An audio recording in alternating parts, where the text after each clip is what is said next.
शाहूदादा नोकरदार होते, आता ते रिटायर झाले, त्यामुळे ते बोलू शकतात, मी बोलू शकत नाही. तर मग मला असं वाटतं की यांच्या लिखाणातली जी विशिष्टता आहे ती विश्वात्मकतेकडे जाते वगैरे, जे आपण समीक्षेमध्ये वापरतो. मला दोनच लेखक दिसतात आता. एक आहेत नंदा खरे, ते त्यांच्या सांस्कृतिक परिप्रेक्ष्यात राहताना सुद्धा हा जो 6 बुद्ध्यांचा आणि बाजाराचा जो त्यांचं बाजार नावाचं पुस्तकही आहे, हा जो क्रॉस सेक्शन बघायची त्यांची ताकद आहे. कारण परत एकदा एक स्मरणरंजन आपल्याकडे असतं की आपलं गाव, आपलं मोहोळ किंवा आपलं उस्मानाबाद, आपलं लातूर, आणि या सगळ्या वेगवेगळ्या प्रवाहातल्या, संकुचित वातावरणातल्या आणि या बाजारांनी लादलेल्या एखाद्या सपाटीकरणाच्या त्या रोलरमध्ये आपलं खरंच आपलं म्हणून काही टिकलंय का, याच्याबद्दल रडत न बसता तटस्थपणे बघायची जी काही दृष्टी आहे ती खूप कमी लेखकांमध्ये, म्हणून मी नंदा खऱ्यांसोबत शाहू पाटोळेंचा उल्लेख करतो. कारण तेही नाही ट्रेडिशनल लिहिलेलं नाही. अंताजीची वखर असो किंवा काही पुस्तकं असो किंवा आता शाहूदादा तुमचं लिखाण असो, त्यामुळे असे प्रयोग जोपर्यंत आपण करणार नाही तोपर्यंत ही गुंतागुंत कळणार नाही असं मला वाटतं. गुंतागुंत कशी की आता या लेखनामध्ये आपण ज्या काही गोष्टी बघतो त्याच्यामध्ये मागच्या 30 वर्षात खूप झपाट्याने बदल झालेले हे ध्वनित करत राहतात शाहूदादा. आणि आता या बदलांचं काय करायचं हा प्रश्न लेखकालाही पडलेला असतो आणि वाचकालाही पडलेला असतो. हे या लेखनाचं यश आहे. पण ते का महत्वाचं आहे हे फक्त मी माझ्या सांगण्याच्या शेवटाच्या वेळेस सांगेन. एक छोट्या मोठ्या काही मी नोंदी घ्यायचा प्रयत्न केलेला आहे. तर ही जी विश्वात्मकता शब्द जो मी वापरला त्याला एक कारण आहे. अहमन्य घेट्टो नावाचा एक लेख आहे याच्यात. घेट्टो म्हणजे पाश्चात्य संस्कृतींमधला गावकोसा बाहेरचा वस्तीचा जो काही भाग आहे किंवा जो त्या स्वरूपाने अंत्यज आणि वरिष्ठ वर्गाची सेवा करणारा सबाल्टन जो कुठला गट आहे त्या गटाला घेटो नावाचा शब्द वापरला जातो. आणि त्याच्याबद्दल ते जे म्हणतात ते फक्त थोडक्यात एका वाक्यात सांगितलं तरी लक्षात येतं की युरोपियन संस्कृतीत घेट्टो या वस्त्यांबद्दल आणि त्यात पिढ्यानपिढ्या जगणाऱ्यांबद्दल तुच्छता आणि तिरस्कार ठासून भरलेला असायचा. तत्कालीन नागर समाजाच्या दृष्टिकोनातून घेट्टोवासी कुचेष्टेची, टवाळकीची, कंजूसपणाची कमाल पातळी होती.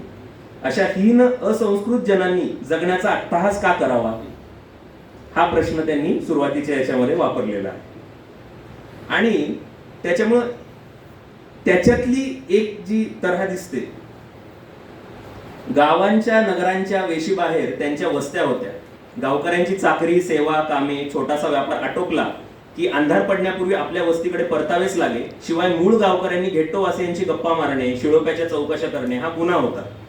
मग काही त्याच्यानंतर फक्त एक विधान करून गेले ते जाता जाता, युरोप, जपान अशा भूभागांवरील घेट्टो आणि एताबुरीकुमिन आमच्या संस्कृती समोर काहीच नव्हते. आणि हा जो टॉन्ट आहे तो आता पुढे काय येतो हे मुद्दामून परत वाचून दाखवतो. जो मी एकदा विषय बोललो होतो तोच. ती जी खंत आहे ती बघा कशी मांडतात. ते बुर्झवा युरोपियन्स त्यांनी घेट्टो फक्त पर्यटकांना दाखवण्यापुरते ठेवलेत. आम्ही बघा, आम्ही फक्त वरवर म्हणतो, जाती मानत नाही, पण त्या मनातून डोक्यातून डिलीटच करीत नाही. धर्म, पंथ, वर्ण, जाती, आहार इत्यादी निहाय घरं, वसाहती, फ्लॅट्स, सोसायट्या बांधतोय. आपला शेजारी कोण असावं ठरवतोय. कुणीही सक्ती केलेली नसताना आपापले घेट्टो निर्माण करून त्यात कोंबून घेतोय. या अशा बाह्य आणि मानसिक घेट्टोंमुळे इतर घेट्टोतले आणि सर्वसमावेशक मुक्त समाजातील लोकसमूह काय विचार करतात, त्यांच्या भावना, त्यांची प्रांजळ मतं यांच्यापर्यंत कधीच पोहोचणार नाहीत. सर्व पातळ्यांवरील थेट मानवी संवाद खंडित होत चाललाय. विशिष्ट लोकांच्या हाताशी असलेल्या माध्यमांचीच मतं तीच अशांची मतं बनत चालली.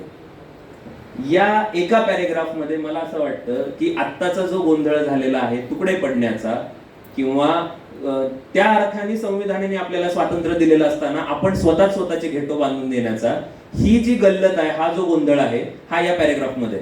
आणि त्याच्यामुळे जो शब्द मी तटस्थ वापरला होता तो तटस्थ राहणं शाहूदादांना शक्य नाही हे फक्त मी सांगतो. कारण ते दरवेळी जेव्हा जेव्हा भेटलेत, नाही मी फक्त कमेंट करतो, मी फक्त मला काय म्हणायचंय ते निरीक्षण करतो, कमेंट करत नाही. कमेंट लपणार नाही एवढं सांगतो आणि ती लपूही नाही, कारण ती मांडणी करणं आज गरजेचं आहे. Very good. आयुर्वेदातील अभक्ष आणि अपेय हा पण लेख मला वाटतं की खूप महत्वाचा आहे. कारण काय होतं की मला असं वाटतं की एका जातीच्या स्टँड पॉइंट वरून शाहूदादांनी लेखन केलेलं नाही हे त्याचं सगळ्यात महत्वाचं वैशिष्ट्य आहे. आणि त्याच्यामुळं आयुर्वेद आहे, जर तो त्या संस्कृतीतला भाग आहे, तर तो समावेशक कुठं कुठं आहे हे बघण्याचा चांगुलपणा आहे. अभक्ष्य त्या आयुर्वेदामध्ये आहे का नाहीये याच्याबद्दलची निरीक्षण आहे ती करताना. कारण अडचण काय झाली आमच्या जनरेशनची, की आम्ही आणि ते हे प्रत्येकाने तयार करायला सुरुवात केलेली आहे. आणि आम्हीचा गट इतका लहान आहे की तुम्ही किती आम्ही आहेत आणि किती एकमेकांशी करणार याची परिणती सिव्हिल वॉर मध्ये झाल्याशिवाय राहणार नाही. त्यामुळे आपल्याला आम्ही म्हणजे संमिश्र हे होण्याशिवाय पर्याय नाही. मग ते करतानाची जी स्पेस आहे ती शाहूदादांनी दाखवली. म्हणजे काय, एकदम सोपं आहे की जर तुम्ही संविधानिक वातावरणामध्ये स्वतंत्र भारताचे नागरिक झालेला आहात तर तुम्हाला डिकास्ट व्हायची स्पेस आहे. आणि ती होताना मी ज्या कुठल्या स्टँड पॉइंटला असेल, मी मध्यम जातीत आहे किंवा वरिष्ठ जातीत आहे किंवा कुठल्याही जातीत आहे, त्या स्टँड पॉइंटवरून आपल्याला असं झालेलं असतं की आपल्याला जे काही प्रिव्हिलेज मिळाले, आपल्याला जे जन्माधिष्ठित काही समाजाने काही अधिकार दिले म्हणा किंवा मोठेपणा दिलं म्हणला, ते नाकारणं खूप अवघड जातं. आणि ज्याला ते नाकारणं अवघड जातं ना, आपण त्याला असं म्हणतो की हा हा मग तुम्ही काय, तुम्ही याचं समर्थन करणार. आणि त्या समाजाला सुद्धा सांगणं गरजेचं असतं की तुम्ही आमच्यातलेच आहात आणि तुम्हाला सुद्धा डिकास्ट व्हायची स्पेस आहे. हे सांगणं जे आहे ना ते दोन लेखकांना जमलंय. त्याच्यातही मी शाहूदादांचं नाव घेतलं हा एक, पण एक आहे जे आहेत प्र. सोनकांबळे, आठवणींचे पक्षी, त्यांचं जे पुस्तक होतं आणि माझं सगळ्यात आवडतं पुस्तक, मी वारंवार त्याच्याबद्दल बोलतो. प्र. सोनकांबळे आमचे अहमदपूरला प्राध्यापक होते. या दोन माणसांना जमले. कारण तुम्हाला समाजाला जोडून घ्यायचं असेल तर माफ करता आलं पाहिजे. आमच्या पिढीला माफ करता येत नाही, तुमच्या पिढीला माफ करता येत होतं. आणि त्याच्यामुळे तुम्ही जे सर आता थोड्या वेळापूर्वी म्हणलात ना की म्हणजे चांगला किंवा वाईट अशा पद्धतीने ती मांडणी करत असताना तुमच्याकडे लक्ष गेलं नाही किंवा त्या विद्यार्थ्याची खाद्य संस्कृती दिसत नाही किंवा या सगळ्या गोष्टी, तर ती करताना त्यांची त्याच्यावरची प्रतिक्रिया ती मला वाटतं की खऱ्या अर्थाने समाजाला जोडणारी प्रतिक्रिया आहे आणि ती खऱ्या अर्थाने विश्वात्मक आहे. आणि ज्या लिखाणातून एकमेकांविरुद्ध द्वेष तयार होत नाही, उलट आत्मपरीक्षणाला लोक जातात, ते साहित्य खऱ्या अर्थाने विश्वात्मकतेकडे जातं असं मला वाटतं. अजून एक छोटा मुद्दा जो आहे, भूतांच्या जाती, वर्ण, धर्म आणि कर्म नावाचा खूप जबरदस्त लेख आहे. भूतांचे प्रकार कसे पडलेले आहेत त्याच्यात, पुरुष भूत, महिला भूत, शहरातली भूत, गावातली भूत, कोकणातली, देशावरची, भूतांचे प्रकार काय काय आहे त्याच्याबद्दल त्यांनी लिहिलंय. आणि मग आता जर फेसबुक लाईव्ह करतात असं कळलं, तेव्हा पुण्यात जर कोणी ऐकत असेल तर पुलंनी जसं माझे बहुतेक खाद्य संस्कृतीवर पण खूप लिहिले किंवा पानवाला आहे, मुंबईकर, पुणेकर, नागपूरकर, त्या दर्जाची आपण म्हणतो की ते साहित्य कमी आहे. मला अजिबात ते कमी वाटत नाही. त्याच्यात जितका आनंद मिळतो ना तेवढाच हे भूताचे प्रकार ऐकायला मिळतो. त्यामुळं ती जी स्टाईल आहे ना की आम्ही काहीतरी वेगळं लिहितोय म्हणून काहीतरी आम्ही सतत काहीतरी दुर्मुखलेलं, त्रासदायकच असं लिहावं असं कोणी आग्रह केलेला नाही. ते जे हसू आहे ना त्या लेखकाचं आणि त्याच्यातला जो मिश्किलपणा आहे की डिकास्ट होणं अवघड आहे बरं का, पण जाऊ दे, मी काही म्हणत नाही, मी फक्त माझं म्हणणं मांडलेलं आता लिहिलंय, तुम्हाला काय करायचं ते करा. तो मिश्किलपणा भूतांचे प्रकार सांगताना सुद्धा त्यांना जमलाय आणि ते मला इंटरेस्टिंग वाटलं. एक 5 ते 10 मिनिटं घेतो अजून. हिंगाळलेला खाद्य संस्कृती कोश नावाचा एक लेख आहे. शेवटी काय म्हटलंय की भूत घाबरतात, स्वच्छतेला घाबरतो. तो जो टॉन्ट आहे तो ज्याला कळला त्याला सोपा आहे, नाहीतर अवघड आहे बघा. कारण ते जर कळत नसेल ना तर आपण कुठं जाणार आहेत कळणार नाही. त्यामुळे आपण ज्या तथाकथित नावाचा, ज्या तथाकथित घराचा किंवा ज्या तथाकथित पार्श्वभूमीचा अहंकार बाळगून असतो, त्यांना हे टोमणे जर कळत नसतील तर या पुस्तकापर्यंत पोहोचायच्या आधी बरंच काही वाचायचंय आणि बऱ्याच काही लोकांशी आणि समूहांशी बोलायचं, हे कळलं पाहिजे.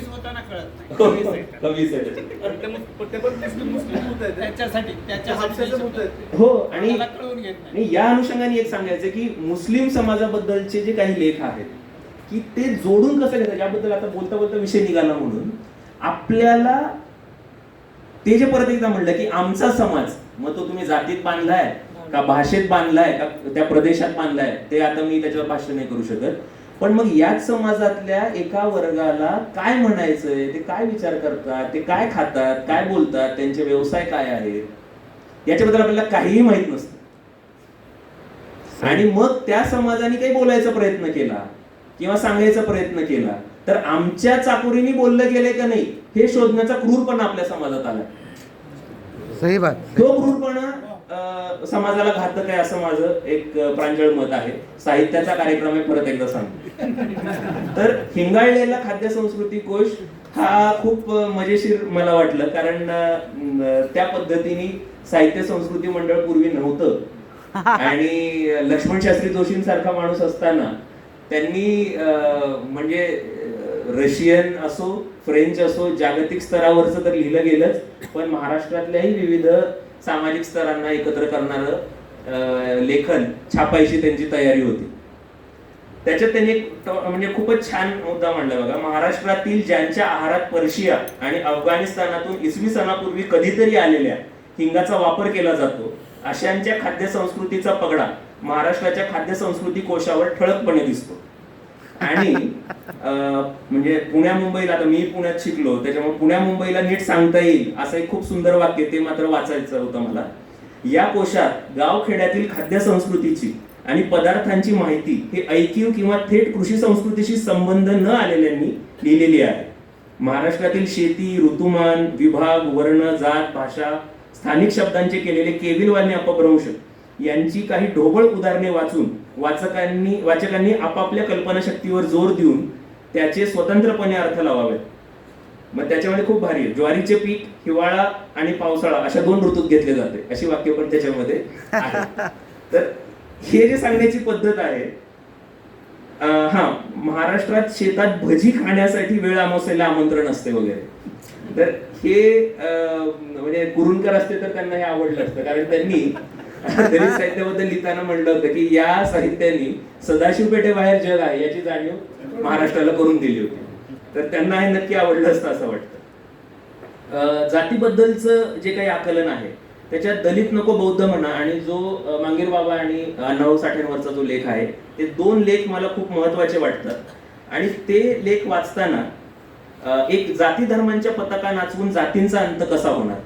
परत एकदा सांगतो की लेखकाला जातीत बांधायचा हलकटपणा आपण जो आणलेला आहे तो आपल्याला विसरावा लागेल, कारण तो जर आपण नाही विसरला तर आपण सबकॉन्शियस मध्ये खिळग्याचे जे हे खाली नाव असतं ना, या नावावरून जात शोधायचा प्रयत्न करतो आणि ते सगळ्यात घातक आहे. त्याच्यामध्ये त्यांनी जे म्हणलंय मला असं वाटतं की हे सगळ्यांनी वाचलं पाहिजे. महाराष्ट्रापुरतं बघायला गेलं तर फुले शाहू आंबेडकरांचा वारसा सांगणारे आणि त्यांच्या जातनिहाय संघटना ब्राह्मणांना कडवे धर्मनिष्ठ, मनुवादी, जातीवादी ठरवतात, पण त्याच वेळी ते स्वतःच्या जातीच्या अस्मिता आणि सामाजिक थोरपणा गोंजारीत असतात. एकीकडे समाजातील जातीयता संपवण्याचा दोषा लावला जात असताना जातीच्या झुली उतरवायला कुणीच तयार नाही, की मी सोडून बाकीचे सगळे जातीयवादी ही शहामृगी वृत्ती सोडायला तयार नाही.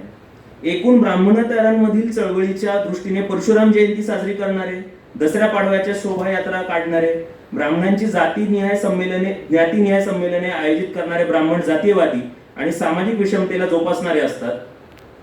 शिवाजी महाराज फक्त आपल्याच जातीच्या अस्मितेचे प्रतीक समजणारे, इतर बहुजनांमधील जातीच्या दृष्टीने सरंजामदारी मध्ययुगीन मनोवृत्तीचे जातीवादी असतात. कॉम्रेड अण्णाभाऊ साठेंचे जातवाले पिवळं वादळ म्हणून घेतात. महात्मा फुलेंची जातवाली मंडळी समतेचा पुरस्कार करतात. कधी काळी पारंपरिक मेंढपाळ असणारे पुण्यश्लोक अहिल्याबाईंच्या नावाने एकत्र येतात. या आणि अशा अनेक जातींची मंडळी आपापल्या जातींची प्रतीकं शोधून लख घासून पुसून घेऊन आपापल्या सामाजिक मागासलेपणाचे आणि त्याच वेळी सामाजिक उतरंडीतील श्रेष्ठत्वाचे हवाले देतात दिसतात. हे काही संख्येने जास्त जातींचे झेंडे आणि झुंडी बघून संख्येने अल्प असलेल्या जाती, भटके, विमुक्त, आदिवासी एकवटत आहेत, मेळावे घेत आहेत. हे वातावरण सामाजिक ऐक्यासाठी अनुकूल तर नाही, उलट ते स्फोटक आणि भीतीदायक आहे. या पॅरेग्राफची जी मांडणी आहे, मला असं वाटतं खिळगाचं प्रकाशन तुम्ही करताना आपण मराठवाडा म्हणून कुठं कुठं कमी पडतोय याच्याबद्दलचं स्पष्ट विधान शाहूदादा तुम्ही याच्यामध्ये केलंय आणि या वाक्याचा, या पॅराग्राफचा विचार आपण करण्याची गरज आहे सगळ्यांनी, हा एक विषय आहे. म्हणून त्याची मने जुळता जो मी मुस्लिम समाजाबद्दलचा जो विषय होता तोही एक सांगितला. आणि शेवट जो त्याच्यातला आहे तो असा आहे की त्यांनी जेव्हा याचा एक उल्लेख केला होता देवतांना सात्विक करण्याची प्रक्रिया, तर त्या लेखाचं बाकीचं सगळं तर तुम्ही वाचाच. एम.एन. श्रीनिवास नावाचे एक समाजशास्त्रज्ञ होते. त्यांनी संस्कृतायझेशन आणि वेस्टर्नायझेशन नावाच्या 2 संकल्पना 60च्या दशकामध्ये भारतीय समाजाचं एकूण चलनवलन कसं होतं याच्याबद्दल मांडलेलं होतं. खूप थोडक्यात सांगतो. त्याच्यामध्ये असं होतं की जातीय उतरंडीमध्ये असो, आर्थिक उतरंडीत असो, कुठल्याही उतरंडीमध्ये जो वर असलेला वर्ग आहे त्या वर्गाचं कळत नकळत अनुकरण करण्याचा त्या उतरंडी खालचे सगळे गट प्रयत्न करतात आणि ते आपल्या नेणिवेतून घडत असतं. त्याचा वाईटपणा मानून घ्यायचा नसतो. माझं जन्मनाव चोलाजी आहे आणि चोलाजीचा कौस्तुभ जो होतो तोही त्या संस्कृतायझेशनच्या प्रक्रियेत असतो. क्या बात आहे. त्यामुळं आपल्याला आपल्या संस्कृती जपायची आहे याचा अर्थ अनेक संस्कृतींची सांगड घालायची हे तर कळलंच पाहिजे. धर्मापासून प्रत्येक विषयाबद्दल बोलताना आपल्याला संतुलित तर राहायचंच आहे, अभिनिवेश टाळायचं तर आहेच, पण ते करताना या सगळ्यातले आंतरविरोध पण समजून घेण्याची आपल्याला क्षमता निर्माण करावी लागेल. हे कळत नकळतपणे ते आपल्या निरीक्षणातून सांगतात. ते मला वाटतं की या लेखाच्या दृष्टीने खूप महत्वाचं आहे. मग शेवटी लेखक लिहितो कशासाठी, म्हणजे हे सगळं लिहिलं या खिळग्याबद्दल आपण खूप मी पॅरेग्राफही वाचले. तर म्हणजे लेखक काय लिहितो हा माझा मराठी लिटरेचर युपीएससीला विषय होता तेव्हापासूनचा प्रश्न आहे. मला युपीएससीच्या इंटरव्ह्यूतही म्हणजे ज्याच्यामुळे महाराष्ट्र केडर मिळालं तो प्रश्न असा होता की तुमचा म्हणजे ज्ञानेश्वर तुकाराम आपके यहाँ लिख के गए, त्या लिखाणाचा उपयोग काय समाजात? समाज तर बदलत नाही, त्याची गती काय आणि त्याच्याने काहीच होत नाही. त्यावेळेस अरुण काळेंची कविता सांगितली होती, मी खूपदा सांगतो. त्यांच्या नंतर आलेले लोक नावाच्या संग्रहामध्ये त्यांच्या त्या कवितेचं सारतत्व असं होतं की हस्ताक्षर सुधारावं म्हणून कुणी कविता लिहित नाही, माणसं भंगारात जाऊ नये म्हणून कवी लिहितो. हे जे भंगारात न जाणं जे आहे ना हे समजायला आणि त्याच्यातली ती क्षमाशीलता असायला शाहू पाटोळे म्हणून इतके वर्ष कामही करावं लागतं आणि लिहावं पण लागतं. एक मी काही आता सध्या तर कोविड संपल्यामुळं वेळच मिळत नाही आणि रात्री 12 ते 2 हा आता स्वतःसाठी वेळ द्यायचा झाला. त्याच्यात मी Munich the Edge of War नावाचा एक सिनेमा बघितला बरोबर. Munich the Edge of War. आता जेव्हा रशिया आणि युक्रेन आणि त्या युद्धाच्या पार्श्वभूमीवर खूप चर्चा ऐकली म्हणून तो बघितला होता.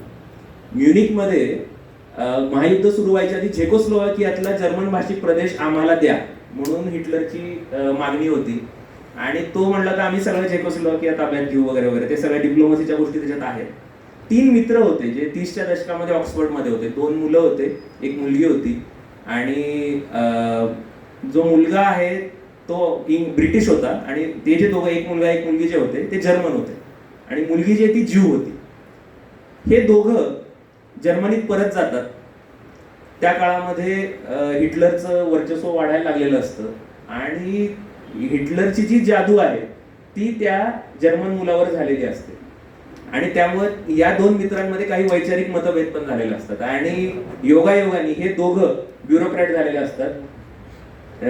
चेंबरलेन जे ब्रिटनचे पंतप्रधान असतात त्यांचा पीए हा ब्रिटिश पीए ते जरा वेगळं असतं. जरा ते म्हणजे साहेबांना बोलायचंय असं नसतं, जरा वेगळी पद्धत आहे ती. त्याच्यामध्ये डिप्लोमॅटिक गोष्टी करायच्या असतात त्या पीएनना आणि ते टॉप सिक्रेट्स हाताळायची त्या पीएनना जबाबदारी दिलेली असते.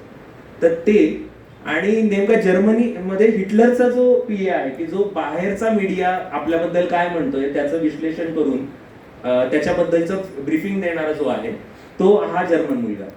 आणि या दोघांनाही लक्षात येतं की ज्यू विरोध इतका वाढलाय. ते दोघेही वेगवेगळ्या प्रवासावर आहेत, ज्या दोघांमध्ये मतभेद आहेत, एकमेकांशी बोलणं पण नाहीये. त्यांना लक्षात येतं की हिटलरनी जर आता झेकोस्लोवाकियाचा हा भाग युरोपातल्या देशांनी असं मानून जर दिला की जाऊ द्या काही फरक पडत नाही, युद्ध थांबण्यासाठी एवढा भाग जो आधी आपण पहिल्या महायुद्धात तोडायचा प्रयत्न केलेला होता तो झेकचा भाग जर्मनीला गेला तर काही फरक पडत नाही, तुम्ही असं कराल पण हिटलरची भूक मोठी आहे, तो अख्खा युरोप खाईल आणि तुमचे शांततेचे स्वप्न शांततेचे राहणार नाही, ती शेवटी युद्धातच परिणती होणार आहे. हे या दोघांनाही कळलेलं असतं आणि दोघंही हे थांबवण्यासाठी काय काय करता येईल याचा एकमेकांचं आपापल्या साईडने प्रयत्न चालू केलेला असतो. होत काही नाही. त्याच्यामध्ये चेंबरलेन शेवटी पाऊल उचलतात की त्यांना जेव्हा कळतं की हिटलरचं ते टॉप सिक्रेट कळल्यानंतर की त्याला येतं थांबायचं नाहीये, तरीही ते त्या करारावर सही करतात आणि त्याचं कारण ते असं सांगतात की मला मान्य आहे आता तातडीने युद्ध झालं तर जास्त माणसं मरतील, तयारी करायला 1 वर्षाचा वेळ मिळाला तर तोही काही कमी नाही, त्यामुळे ही डिप्लोमॅटिक मूव्ह आपल्याला घ्यावी लागेल.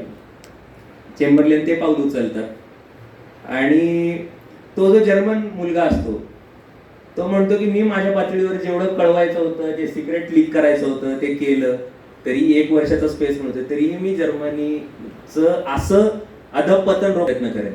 जेव्हा ते म्युनिकला त्या कराराच्या भेटीला जातात तेव्हा ते दोघंही मित्र पीए म्हणून सोबत आहेत एकमेकांच्या. ते एकमेकांना बोलतात त्यावेळेस तो म्हणतो की हे बघ, तू आधी जर्मन मित्राला ब्रिटिश मित्र म्हणतो, तू नेहमीपासून आता येस, तू काहीतरी स्वतःचं बरं वाईट करून घेशील, ही शेवटची भेट राहून याच्यासाठी काय करायचं ते कर वगैरे वगैरे हे सगळं सांगितलेलं. तर त्या सिनेमामध्ये एक वाक्य, या तुम्ही सिनेमाचा आस्वाद घ्या, तर we don't choose the times we live in. आपण ज्या काळात जगतो ते आपण निवडू शकत नाही. The only choice we have is how we respond. आपल्याकडे फक्त एकच चॉईस आहे, आपण या काळाला कशा पद्धतीने प्रतिसाद देणार आहोत, आपण कुठल्या मूल्यांवर कायम राहणार आहोत, ही एकमेव चॉईस आपल्याला प्रत्येक काळामध्ये असते. म्हणून खिळगा ओबडधोबड आहे, पॉलिश नाहीये, तिथे शासकीय निधीचा बोर्ड नाहीये, काहीच नाही. पण तो खिळगा आहे त्या साधनांनिशी आपलं शेत उद्ध्वस्त करायला निघालेला किंवा आपल्या घर उद्ध्वस्त करायला निघालेला जो पाण्याचा प्रवाह आहे तो रोखण्यासाठी केलेली आहे त्या साधनांनिशी दिलेली ती झुंज आहे. क्या बात आहे, क्या आणि त्याच्यामुळं तो बांधही आहे आणि तो आडोसाही आहे. तर तो आडोसा दिल्याबद्दल मी शाहूदादांचे परत एकदा आभार मानतो आणि माझं बोलणं ऐकून घेतलं त्याबद्दल धन्यवाद. थँक्यू.